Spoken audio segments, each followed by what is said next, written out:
Good evening and welcome. This is the India Today Newstrack. I'm Rahul Kanwal. Prime Minister Narendra Modi celebrated his 69th birthday in style today.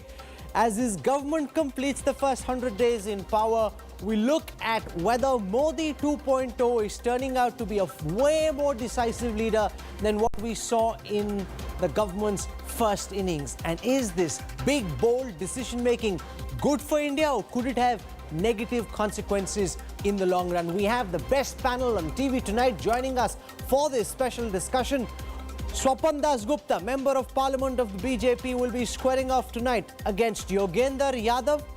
Also on this broadcast, we've got Pawan Verma of the Janata Dal United. We've got Rajiv Desai, political analyst, and I'll be joined by my colleague Rajdeep Sardesai. This is the best debate on TV tonight. I guarantee that.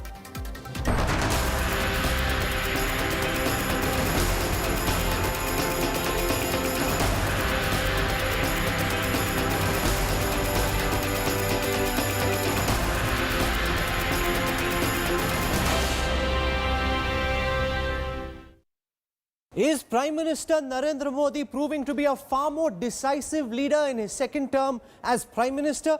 And is this big, bold decision-making good for India in the long run, or could it have negative consequences as well? Joining us on the Newstrack showdown this evening, a very high-powered panel. With me, India's foremost political commentator, my colleague Rajdeep Sardesai. With us at this time, Rajya Sabha Member of Parliament of the BJP, Swapan Gupta, one of India's foremost political analyst, Yogendra Yadav. Rajiv Desai gives us an independent perspective, and we've got Pawan Verma, National General Secretary of the Janata Dal United. Rajdeep, I want to start by understanding from you your assessment of Modi 2.0 and how you believe Modi in his new avatar is different from Modi 1.0. Good question, Rahul. And I think the easiest way to describe that is two words: Amit Shah. I think it's a duopoly now, unlike Modi 1.0. So Mr. Modi wants to sort of look at his place in history, while Mr. Amit Shah essentially is the commander-in-chief who's handling the day-to-day operations. He's the charioteer in a way, while Mr. Modi is this larger-than-life figure. We've already seen it today on his birthday, the way it's been celebrated. So I think there's a distinction now, a division of power almost, between Mr. Modi as the face and Mr. Shah as the executor, the charioteer. And I think that's the big difference between Modi 1.0 and 2.0. And also, I think, unlike the first term where he was uncertain in a way in the Delhi Darbar, if you call it, he's now clearly the muscular populist nationalist who believes his time has come, that we are in the age of Modi, we are in this era of Modi. And therefore, if you see, there is a greater sense of self-confidence perhaps than there was in Modi 1.0. Swapan Gupta, your sense of how the Modi 2.0 avatar is turning out to be different from what we saw in the last 5 years with Modi at the helm for the first time?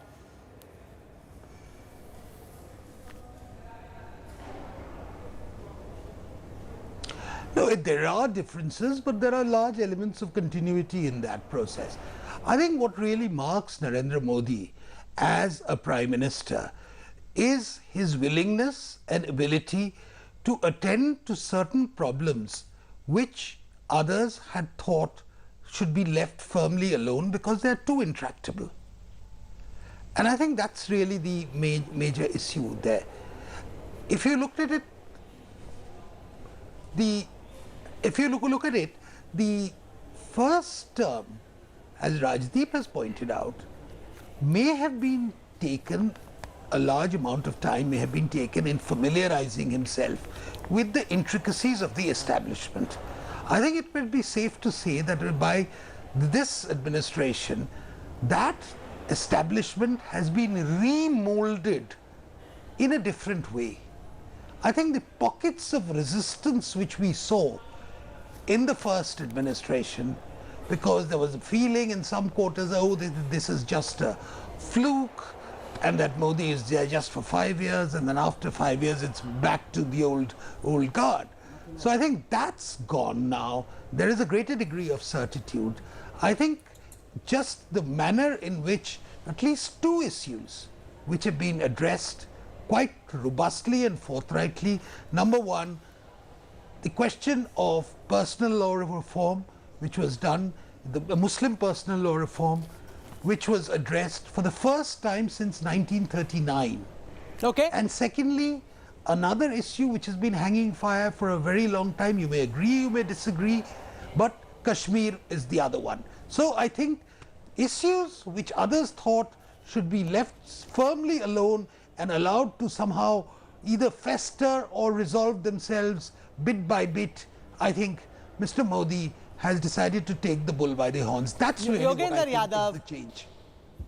Shwapan Das Gupta says Prime Minister Modi is now willing to deal headfirst with intractable problems, problems that previous dispensations thought were just too vexed to be messed with. Just leave these alone, get on with the act of governance, get on with whatever else you can do, don't touch long-term problems like Kashmir. He also says that now you've got a Prime Minister far more in control. He's remolded the bureaucracy and the system to get things done, and therefore he's proving to be a far more decisive Prime Minister. Yogendra Yadav.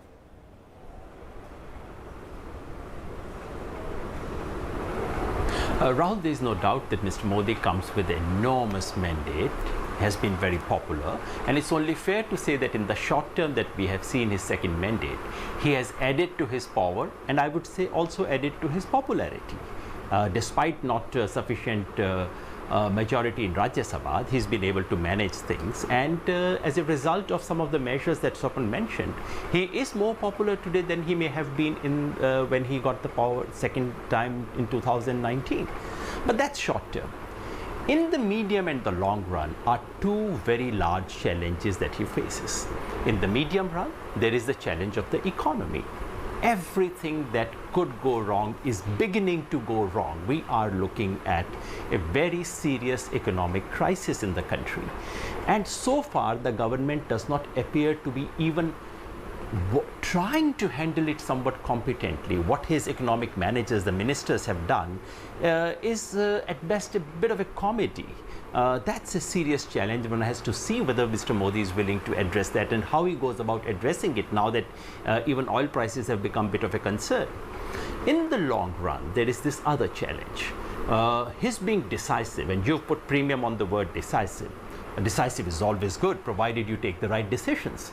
But what we are witnessing in the last few months is not merely going away of resistance, as Swapan pointed out, but I would say removing of all checks and balances, no constraints at all. An absence of constraints and checks and balances is not a good thing in democracy. There is very little resistance coming from any autonomous institution. Almost all autonomous institutions have been silenced. Even the record of the judiciary and the manner in which judiciary has behaved is rather embarrassing, let me say, put it that way. Allow me to say, I know you would protest, but the manner in which the media has moved even further into being his spokesperson, if I may say so, that's awkward for democracy. So we are moving in a situation where all our democratic institutions are being dismantled one after another. In the short term, it's good news for Mr. Modi. In the long run, remember what happened to Indira Gandhi after emergency. Indian people like strong leaders, provided they are not arrogant and hubris. And allow me to say that element of hubris is beginning to show. And that's a serious concern. As for handling intractable problems, I would believe Swapan Das Gupta if I see Mr. Modi handling, for example, small issues like water dispute between Punjab and Haryana. Intractable, difficult, long-term. The Supreme Court says, please do something about it. Why is the Prime Minister not beginning to address that? Or Karnataka, Tamil Nadu for that matter. I would believe, Swapan, if I see the Prime Minister addressing the question of health, the question of education, the quality of education in this country, the question of unemployment. These are the real serious untractable issues. Let's get Shwapan Das Gupta to respond to this before we go to the other panelists. Being decisive is good provided you take the right decisions. Checks and balances are going down. Democratic institutions are being undermined. Hubris is beginning to show. And we saw what happened with arrogant leaders like Indira Gandhi after the emergency. Shwapan Das Gupta will respond directly to Yogendra Yadav. You know, it's all right to say that hubris is stuck in. I don't see any evidence of that. I think here is a government which is completely very, very responsive. You know, for example, if you take the issue of the GST, I know it was in the earlier term, but here was a very, very difficult, you know, the quantum of difficulty in actually getting GST implemented across India is unimaginable. It's not only merely molding the tax system to suit one particular norm, but it's also trying to inculcate the habit of actually paying taxes. This was a very, very important step. Secondly, getting the whole thing about getting compliance as far as laws are concerned, which demonetization was a very, very important step. So we have seen at every point that steps have been taken, difficulties have been negotiated, and I don't see any reason to believe, as for now, that democratic institutions are being subverted. Everything has been done perfectly within the law. It's not that judges have been superseded. It's not that media editors have been put behind bars, which were the characteristics of Indira Gandhi. Now, if people expect that without the opposition, the judiciary and the media should actually replace the organized opposition in a parliamentary democracy, I think that's a step too far. So therefore, when the judiciary actually endorses, albeit with qualifications, what the government may have done, or the media is supportive and critical, if you expect the media to be completely critical, some people are. And those particularly in the English language media, there are large sections which still remain tremendously hostile to Mr. Modi, not merely Mr. Modi the politician, but Mr. Modi as an idea is aesthetically unappealing to them. Now therefore to suggest that that should become the norm as far as whole of India is concerned is a bit too much. And therefore if people don't agree with you, you say this is the end of democracy and this is a subversion of democracy. Get Yogendra Yadav to respond. This may not be your idea of the ideal Prime Minister. Which says Modi as Prime Minister may be aberrant to people like you, given your political point of view, but it's not as if judges are being superseded, no media editors being put in jail thus far. Therefore, if you don't like what he's doing, it doesn't mean that democracy is in peril. Yogendra Yadav, he in fact won the biggest democratic mandate in decades.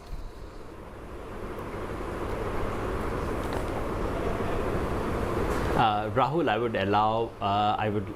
wish you and Rajdeep to respond about media editors and what kind of phone calls they are getting, what kind of pressures they are getting into. It's not for me to talk about these things on air. And I know insufficient. You know much more about these things than I do. But allow me to say something about hubris. GST. Do we ever know of any government that refuses to share files with the Comptroller and Auditor General of India? This government refused to share GST files. The CAG was constrained to say, we don't have files. And this is not a big national scandal. This is not talked about. Yes, judges are not being superseded. They are not being put under jail. But habeas corpus petitions are not being heard. Judges who are inconvenient are being shunted. There is such enormous sense of fear. You know about it, everyone knows about it. What happened to CIC as an institution? Why are these laws being made the way they are being made? We are beginning to see a dismantling of democratic institution. I don't expect Sopan to talk about it on air. But yes, I agree with Sopan. There are people who dislike Mr. Modi's face. They have been put in their place. The electorate has done the job. But we are not concerned about those people. We are interested in the people of India, their long-term future, and about the future of democracy. And Mr. Modi is walking the same path that Mrs. Gandhi did. I just want to make the point on the issue of media editors getting calls, because if people would be getting calls, I'd certainly be getting calls, and I can guarantee to you during this entire term, since Yogendra Yadav mentions the point and asked me to respond, there hasn't been a single call from anybody in government or in the BJP asking for any story to be changed, tweaked, taken off, put on or anything like that. It's not about calls though, Rahul. I can tell you, Rajdeep, and you were running a big network. When the UPA was in power, the number of people calling then and the consistency with those calling was higher. So this is an unfair charge. No, where I see the difference is that the UPA lost control of the media narrative and virtually handed over the executive space to the primetime warriors. The Modi government has controlled the media narrative. Now, you may argue that they haven't done it through phone calls, but they've done it through enough ways to suggest that this government, particularly with the regional media, has been extremely conscious of the profiling of the Prime Minister. Manmohan Singh, no Prime Minister in the history of India, Rahul, has been attacked as Manmohan Singh was in UPA 2. Contrast that with Modi 1 when it comes to things like fudging figures. This is a government which has been caught fudging figures of crucial data. How many people in the media? Now, Swapan will say there are English language people who are critical, but the real large media is outside necessarily the English language media. That's where, you know, the large viewership or the large readership is. How many debates have taken place on that? Instead, there's a religio-nationalist zeal that puts Hindu versus Muslim and issues which the government believes will only bolster the image of the government. That's where I put it. Pawan Verma there's to a come distinction. In, that there is a lot of headline management happening. That's right. The allegation that instead, as Yogendra Yadav says, on focusing on the economic crisis, which is real and growing and getting worse with the crude oil crisis now, the government is focusing on nationalism, patriotism, and trying to veer people's attention away from issues that may hurt. How do you see, Pawan Verma, Modi 2.0 being different from what we saw in his first hafta?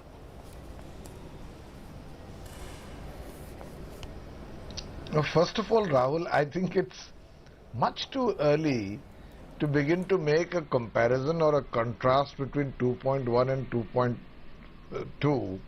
It's 100 days. Is it a milestone? We need to see what trends are currently unfolding and how they consolidate themselves before we come to a more definitive conclusion in this regard. I would say that there is a greater certitude in the Prime Minister's actions. I believe for all the trends for which he was both lauded and criticized, he feels those trends stand vindicated. And I would agree with Rajdeep that Amit Shah's shadow, if not substance, is today far more ubiquitous. Apart from that, there are three trends which I notice, which I want to mention quickly. Rahul, can you hear me? Yes. We hear you just fine, Mr. Verma. Please go on. You know, you've been spending too much time on the wrong kind of channels where anchors jump in every 10 seconds and you're not used to having your say. We're happy to have a good structured conversations. You've got good talking heads. Nice to have all of you together. So don't worry, none of us are jumping in. We're waiting and listening to what you're saying. Don't spend too much time on the wrong channels. Go on. Okay, so very quickly, three trends that I want to emphasize. One, the Prime Minister appears to be, on this time round, a man in a great hurry. Take, for instance, the manner in which Article 370 was proceeded with and the manner in which the bill was brought in Parliament, which almost precluded any real-time debate on a subject of great sensitivity. Take, for instance, the triple talaq issue. Now, both of these issues are on which his supporters have lauded him. But I would think that the triple talaq issue, where we entirely agree with the government that it's an abhorrent practice that needs to be abolished and Parliament should pass a law, the only question was whether we can pass a good law, a better law, a law that is more sustainable and achieves the goals it is meant to be, it is set out for. But even that was not allowed. It was not sent to a select committee. So it appears to be a man in a hurry to somehow finish an agenda. Secondly, he is a leader who seems to be less open to fallibility. I mean, take the economic situation. And I'm not being politically partisan here. Spokesperson after spokesperson of his government seems to be in a mode of denial. First of all, you have to accept that we are close to a crisis before you begin to undertake change and reform. That is probably going to be a remedy. But there is a sense of denial about it, and as if there is nothing which the leader, the great leader and the dear leader can ever do wrong. Thirdly, there is a trend which should be worrying, and I think Yogendra referred to it. It appears to be a more authoritarian approach. Take, for instance, the amendment to the Unlawful Activities Prevention Act. again without much debate, passed in Parliament through a brute majority in the Lok Sabha and a managed majority in the Raj Sabha. The amendment to the UAPA, the dilution of the Right to Information Act, one of the great reforms, irrespective of which government brought it in. The new laws now which have come for NGOs, all of this seems to indicate that in a situation where the government almost has no challenge from a verifiable and visible opposition, and certainly no real stumbling block left in the Raj Sabha if they continue to manage it in this manner, there is a tendency to be probably more authoritarian. To my Making mind, some very compelling points. That is the question. You will allow And the Rajiv last Desai point for me I to want go to back say- to Shwapan Das Gupta before I come to you. You are saying that the government is beginning to show signs of authoritarianism, that they're taking decisions, pushing through some of the decisions on the RTI, on moving against NGOs, reflect an authoritarian bias, and it's a government living in denial where you're using words like dear leader, great leader, supreme leader. No one wants to tell the big man that there are things that are going wrong as well, that there is a crisis. Shwapan Das Gupta, your friend in the JDU, argues that the government has got blinkers on.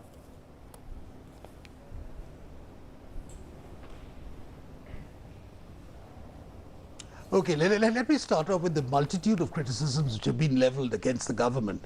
I think first, let me go back to that mysterious phone calls which Yogendra alluded to, and then we have authoritative voices like Rajdeep saying it doesn't need phone calls. So must be some hidden hand, some hidden call. So that's one thing out of the way. Now, as far as these legislation which we are talking about, there was enough time for anyone to have suggested alternative legislation to the Muslim triple talaq bill. None was forthcoming. It was not a bill which came as a great surprise. It had been passed thrice in the Lok Sabha earlier. There was enough scope for debate, public debate, parliamentary debate, etc. None was forthcoming. Why don't you just say that, look, we didn't want to pass this bill because some people felt that is such a factually bill wrong. would offend a certain orthodox section of the Muslim community. Number one. Number two, no problem, there were neither your party, which walked out incidentally, or any other party actually preferred any meaningful amendments to the bill, and there was enough time for it. Number two, as far as the RTI thing was concerned, which you're making a huge thing about, there has been not even a scratch by way of modification to the substantive RTI provisions are concerned. What has happened instead is that there has been a rejigging of the perks and conditions of work, pay of the people who are the commissioners. It's like, And like, tenures. as I said in Parliament, it's like people who are living in Type 8 Lutyens bungalows have been moved to Type 7. Apart from that, there has been nothing of the sort. Now, as far as the economy is concerned, there are various ways in which this issue can be approached. One is to say, we are in a huge crisis, let's get into panic stations and unnerve everybody. Now, what has been a feature of this so-called crisis is that it's been heavily sectoral. There are certain industries which have been affected, part of which is a global trend, and there are large industries which have not been affected. For instance, cement has not been affected, steel has not been affected, but motor cars have been, automobiles have been affected. Now, to approach it and say, look, we are in a state of, we should be declaring a financial emergency, we should be declaring an economic emergency, we are in such dire crisis, it's like the Wall Street crash of 1929, is one way of doing it. The other way of doing it is by taking the certain remedial measures which have been taken and say what are the necessary incentives which need to be pumped in and where and in which targeted way. Okay, Rajiv Desai has been listening for a while. I want to go across to him on the point that you made, that if the opposition cannot get its act in order... There is never a single answer to a problem. If the opposition, Rajiv Desai, cannot get its act in order, you can't blame the BJP. And when it comes to the economic crisis, you can't have everyone shouting, beating their chests and saying that the economy is sinking. The government is trying to ring in remedial measures. Rajiv Desai. Well, I don't think everything is about blaming or giving plaudits. If you look, with a level head at what has happened in the 6 years, I find two things. That the political majority that they have won has caused them to act in what can only be called a scofflaw manner. They have shunned the constitution. They've done all things in Kashmir, taken an entire population virtually hostage. They've messed up in Assam, where they've declared 20 million people or so stateless. So that's at that level. They can do. They feel they can do anything they want. They don't even need so much as a by your leave. Supreme Court, by the way, Mr. On the other hand, it's a Supreme Court. It's a completely clueless government when it comes to policy. It has no idea of policy. It has run the economy to the ground. First, there's debt. The government's tax collections are abysmal, and its expenditures are over the top, so much so that they had to sort of commandeer a kitty from the Reserve Bank. Investments, we know, are not coming in at all, and jobs are at a 40-year low. Unemployment is at a 40-year high. The story goes, trade is finished, and what have we got? A foreign minister preening that Mr. Trump is going to attend an NRI event in Houston. What are we talking about? I mean, are we serious? There is a serious problem in the country. As somebody said, the Kashmir, Assam will show up in the longish term, but the economic one is showing up right now, and apparently what is the opposition doing? If there's an economic crisis, you've given the government 1 month's notice and said in the middle of October we'll start an agitation against the government. If there is an economic crisis, where is India's opposition, Mr. Desai? Rajdeep, you can't blame the opposition and the media. Listen, this is a reality, Rajdeep. If this is such a big crisis and you want to raise, the tempo on the issue of economic crisis, you need to go out to the streets. Where has the opposition done that? Look, I think we saw it in the May 2019 elections, and we are seeing it today. I call it the Timo factor. There is Modi only. I think the opposition has been invisibilized.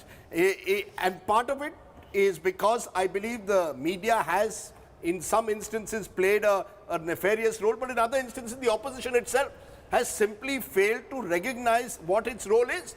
The main leader of the main opposition party has resigned and left a complete vacuum. Who is the main leader of the opposition party? Presumably the main opposition party in terms of numbers is the Congress party. I'm saying who's the main leader of the opposition party? No, the main leader was Rahul Gandhi. He's resigned, and therefore you've got a huge vacuum. The Congress is drifting. It's moved from ICU, dare I say, into a stage almost of rigor mortis. You've got elections in Maharashtra. They have no clue how to approach those elections. But I think the focus should be on Mr. Modi. The opposition's failings cannot be an excuse for constitutional provisions to be set aside, where, for example, you go ahead with an important legislation like Article 370 in Parliament without even having a reasoned debate where the opposition is informed. You come at 11 a.m., you say I'm abrogating or effectively abrogating Article 370, and then say pass it, reduce Parliament to a notice board.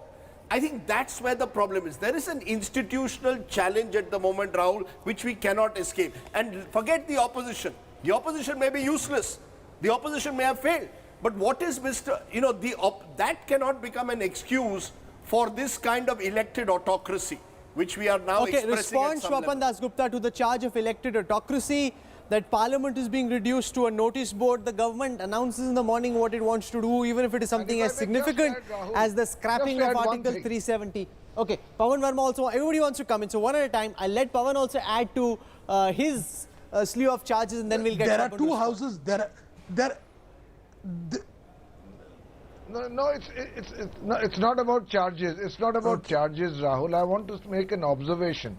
There is an integral link in the manner in which Prime Minister Modi has emerged as a stalwart and the the visible erosion of the opposition.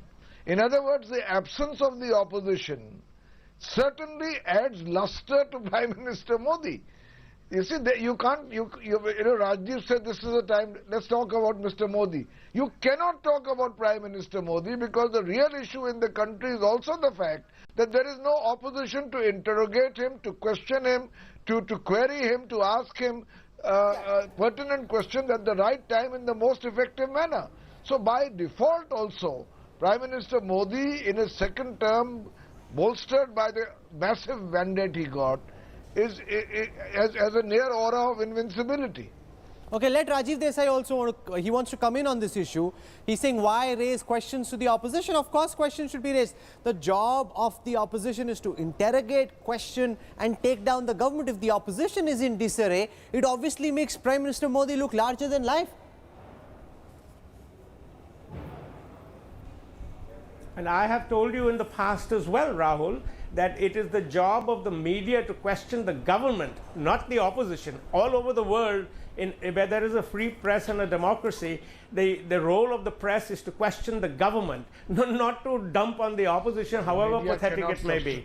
So that's number one. Number two, he's gotten away scot-free. Look at the debt, look at the collections and look at the spending. That's the debt part of it. There is absolutely, again, I'm repeating, there's no investment. Most recently, as of June, foreign investment in portfolio investment has declined by $4.5 billion.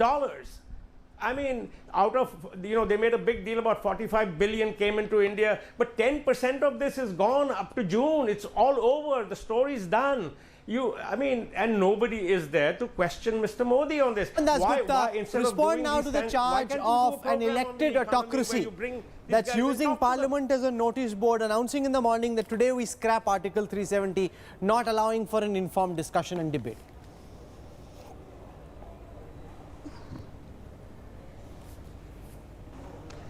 There are two houses in Parliament, the Rajya Sabha and the Lok Sabha. The Article 370 bill and the Kashmir Reorganization Bill was brought into the Rajya Sabha. You can say it was passed in a day.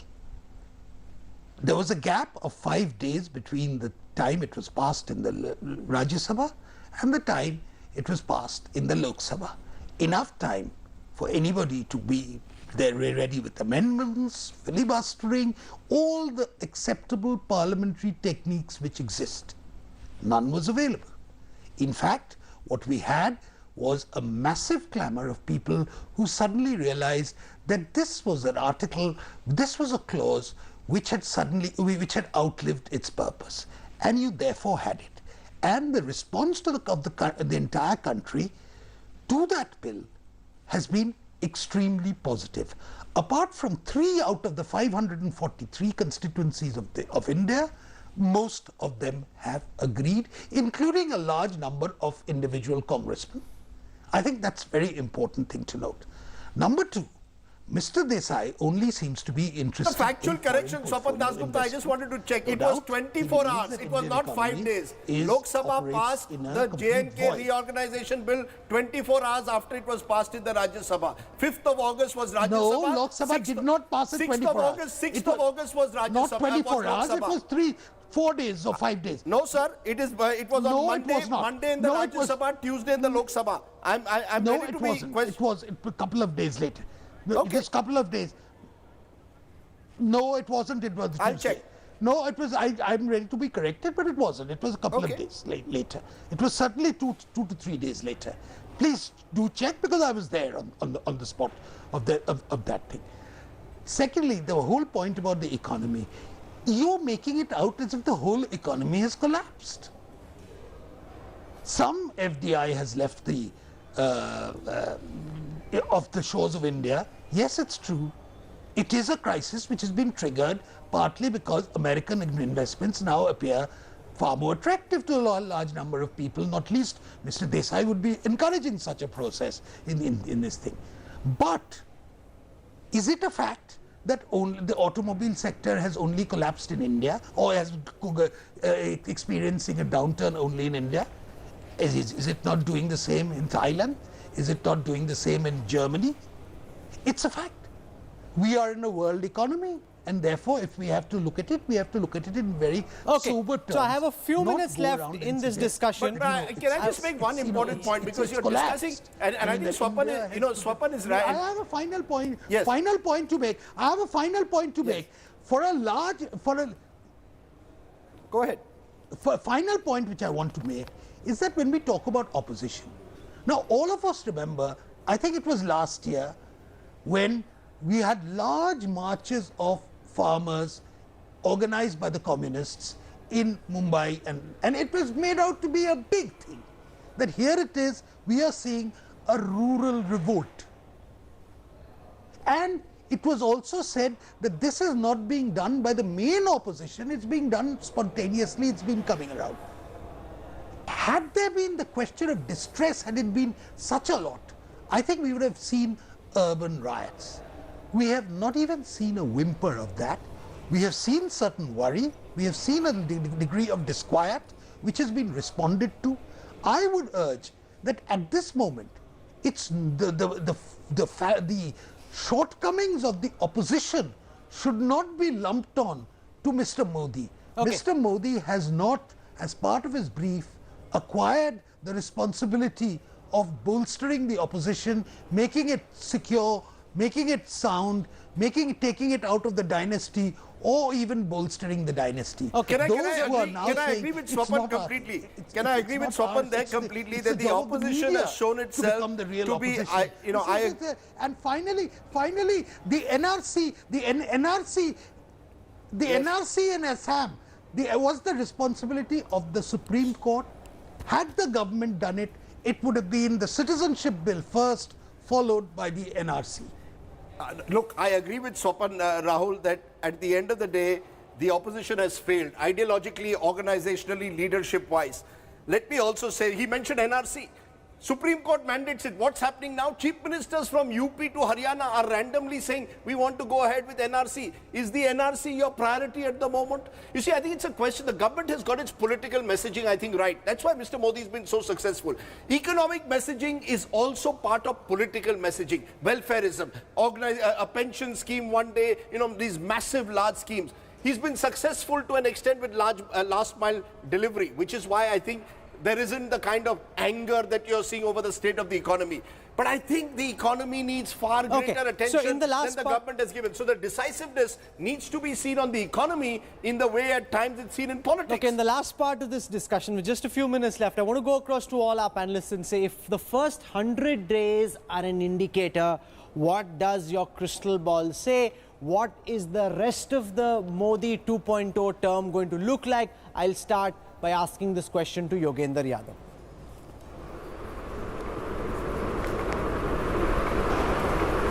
I have described it as plebiscitary authoritarianism, which is to say elections will take place, but there would be plebiscite on the leader. The manner of acquiring power will be more or less democratic, but the manner of exercising power will be more or less authoritarian.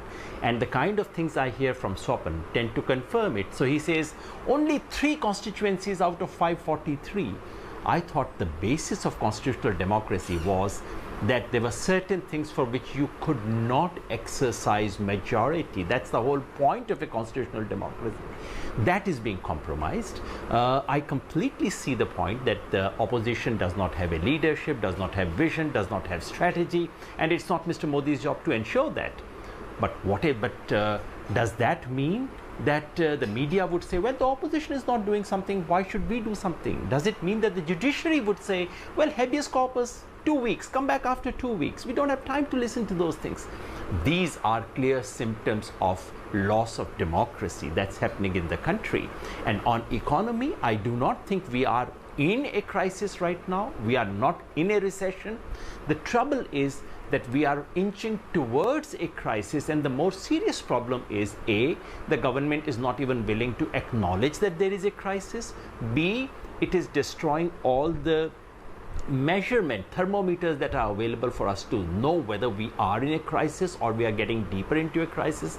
And 3, it's dispensing with all the doctors who could possibly remedy it. And the cavalier manner in which the ministers have spoken about the current economic situation, and the experience of Mr. Modi, the manner in which he handled demonetization, that does not inspire confidence in a government of handling such a large and complex economy. That to me is Pawan the Verma, real question that we should you know, be if the talking first about. 100 days were to be an indicator, what do you think we'll see roll out over the next 4 years and 9 odd months?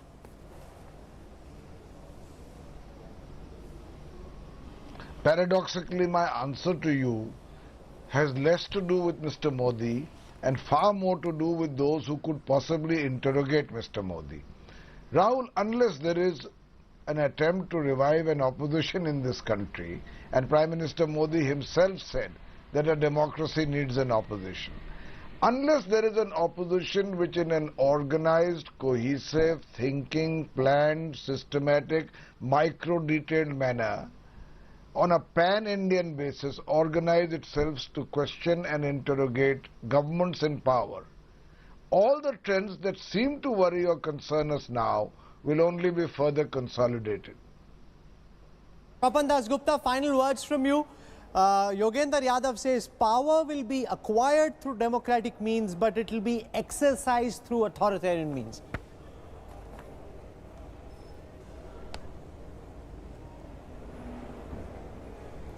I think that's a bit of a crybaby approach. You know, if you can't win, it shows that the others are fools. Now, you know, the whole purpose of it is that 100 days is perhaps not the best measurement of anything, but all the same, just for the sake of argument, just for the sake of creating a narrative, I would say that what this has shown is that this government is not willing to take a complacent view of the renewed mandate. They believe that there is a larger project of changing India. There is a larger project which is reshaping the fundamentals of governance, making India a far more prosperous, efficient, powerful place, and certainly a very less corrupt place.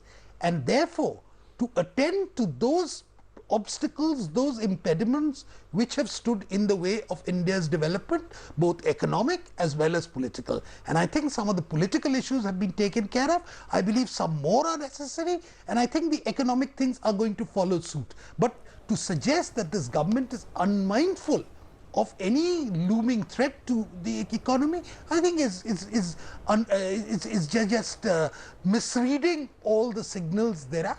There are enough signs that this has been a responsive government, that the government actually takes into account what the real problems are. Okay, but is it also in the process? Is it also in the process, Mr. Das Gupta, as you said in one of your recent columns, you almost are not fools. People. What about, Mr. Das Gupta, the insecurity among minorities? The fact that there is a sense that this duopoly now looks at India as a majoritarian state. What about that? Whether it's the NRC, whether it's the UAPA, whether it's Mandir Masjid, whether it is Uniform Civil Code. I did not. Isn't that something that should concern you while we obsess with the economy at the moment? Isn't that something also, the social fabric of this country? Does that not worry you? Will we see more majoritarianism? I have said Kashmir? what I wrote in my article. What I wrote in my article is that there has been a certain sullenness on the part of the minority community, which I find is unhealthy, and an unwillingness to take into account the fact that India has voted in a particular way. This intractable nature encourages ghettoization and therefore has ceased conversation. I have believed that therefore this is the need for at least the conversation to begin on both sides, but not because I don't see Kashmir as a Muslim problem. I don't see the question of the Uniform Civil Code as purely a Muslim issue alone. I believe these are issues which concern the Indian population as a whole. It's because people like you see it exclusively in terms of a Muslim issue, because people like you see only Kashmir Mr. Das and Gupta, only see it in Mr. terms Das of those Gupta, three it's not me. constituencies. It's not we're me. out of time. It's That not is why me. It's there not is me. this It's the issue. citizens. If There you is this today, mental block There No, is it's this not a mental block. at It is all, not Mr. a man. Dasgupta. It is you. If you are telling me how, I would love to know how you see Kashmir. I would love to know how you see Kashmir. I would love to know how you see Kashmir, and it's not about you. It's about the cheerleaders and the stormtroopers and the way they see it. When a mob lynches an individual like Tabriz Ansari and shouts Jai Shri Ram, let's be very clear. Mr. Dasgupta, it's not me. It's not me and you. We are in a television studio. We are protected. There is nothing wrong in shouting Jai Shri Ram. There is nothing wrong in shouting Jai. There is nothing wrong in that, but that doesn't give you the license to. That doesn't give you the license to lynch a person. Where you shout it? That doesn't give you a license to lynch someone. Where is you shouted? It does not give anyone the license. Neither does it tell you. Neither does it give you a permanent. Neither does it give you a permanent veto over the aspirations of the Indian people. Okay. I'm going to leave it over there. We're completely out of time. This has been a cracking debate. As always, we don't take sides. We leave it to the viewers to decide which side they're on. We've looked at the achievements of the Modi Sarkar in the first 100 days. A birthday is a good day to see how a man is doing and what may happen next. We've also looked at some of the areas of concern. You decide where you stand on where the India story is going. Rajdeep, Pawan Verma, Rajiv Desai, Yogendra Yadav and Swapan Dasgupta for joining us on this cracking debate tonight. Thank you very much.